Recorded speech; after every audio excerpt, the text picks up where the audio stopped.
মালয়েশিয়ার বিরুদ্ধে যে ফ্রেন্ডলি ম্যাচ ভারতীয় দল খেলবে সেই টিম লিস্টে একটিও বাঙালি ছেলে নেই, কারণটা কি?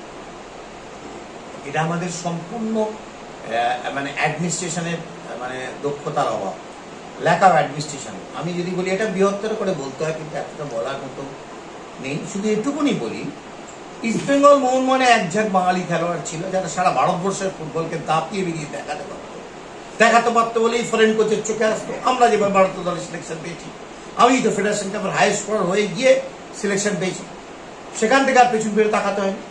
তো কোয়ালিটি ধারে বারে গুণে মানে আপস অ্যান্ড ডাউনস আছে, কম বেশি থাকতেই পারে, কিন্তু আমাদের যে অ্যাডমিনিস্ট্রেশন যারা চালান আর কি, আমাদের ইউথে কিন্তু সেইভাবে কাজ হচ্ছে না।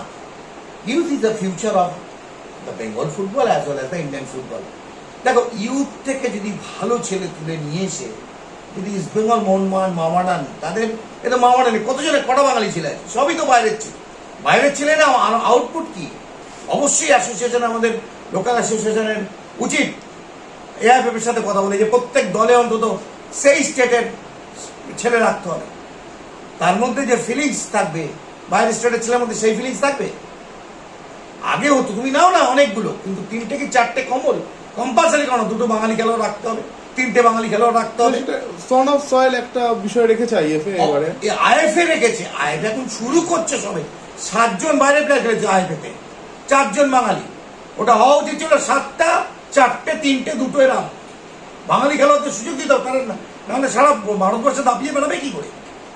7টা বাইরের ছেলে খেলছে, বলে আমার 4টে বাঙালি ছেলে খেলছে। প্রতিভাকে তো ধ্বংস করে দেওয়া হচ্ছে। আমার মনে হয় ইউথ থেকে তরুণ প্রতিভা তুলে এনে স্কাউটিং করে ভালো ভালো প্রশিক্ষক রয়েছে, লাইসেন্স হোল্ডার কোচেরা রয়েছে, তাদের নিয়ে আইএফএ একটা চালাক। আইএফএ একাডেমিটা বন্ধ হলো কেন? চালাক স্পন্সর কি পাওয়া যাবে না ভালো কিছু কাজ করলে? অন্যান্য মহারাষ্ট্রের নিজস্ব 3টে 4টে একাডেমি রয়েছে। আমরা মহারাষ্ট্রকে, আমি বলেছি কিছুদিন আগে একটা ইন্টারভিউতে, যে মহারাষ্ট্রকে আমরা আমার ন্যাশনালে, আমার আন্ডার 19 ন্যাশনালে মহারাষ্ট্রকে সকলে মেরেছি, সিনিয়র ন্যাশনালে বলে হারতাম। আজকে যাও ওয়েস্টার্ন ফুটবল অ্যাসোসিয়েশন কি করেছে, কত মাঠ। মুম্বাইতে ক্রিকেট আর বাণিজ্য নগরী, সেখানে ফুটবলের চলই ছিল না। এখন যাও না, ফুটবল কত বড় কনসেপ্ট।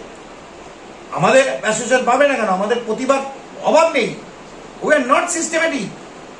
কোথায় স্কাউটিং হচ্ছে? খেলোয়াড়রা যাচ্ছে, সিনিয়র খেলোয়াড়দের পাঠাও গ্রামে গ্রামে, গ্রাম থেকে প্রতিভা তুলে নিয়ে 40টা তুলে নিয়েছো, আন্ডার 17 30টা ছেলেকে গ্রুমিং করো, সারা বছর প্র্যাকটিস করাও। যেমন ন্যাশনাল একাডেমিতে নিয়ে প্র্যাকটিস করা, বিভিন্ন স্টেট থেকে নিয়েছে, এআইএফএফ নিজস্ব একাডেমিতে থাকে। আইএফএফ যে নির্দিষ্ট, প্রত্যেক স্টেটে একটা নির্দিষ্ট একাডেমি থাকা উচিত, 1টা 2টো। আমাদের গভর্নমেন্টের একাডেমি আছে, তার প্রতিফলন একটি ছেলে পেয়েছে আন্ডার 9 ইন্ডিয়া টিমের সুযোগ। আরে আজকে একটা পাচ্ছে, কালকে 2টো 3টে 4টে পাবে। বাংলায় এই ফুটবলার কমে যাওয়ার পেছনে কি আপনি মনে করছেন যে আইএফএ এর দক্ষতার অভাব? আরে অন্যতম, জেলা লিগকে বলার পর আন্ডার 17 লিগটা হচ্ছে, রাজ্য লিগ বন্ধ হয়ে গেছে। আমি রাজ্য লিগ চ্যাম্পিয়ন হয়েছি। গ্রামে গঞ্জে প্রতিভার অভাব নেই। হ্যাঁ, আগে 10টা করে 7টা করে প্লেয়ার আসতো, এখন 3টে 4টে আসে।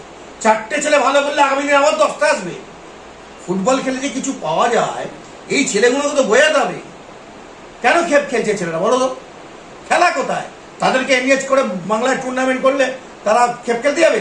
আজকে কেরালা প্রিমিয়ার লিগ করছে, কেরল প্রিমিয়ার লিগ।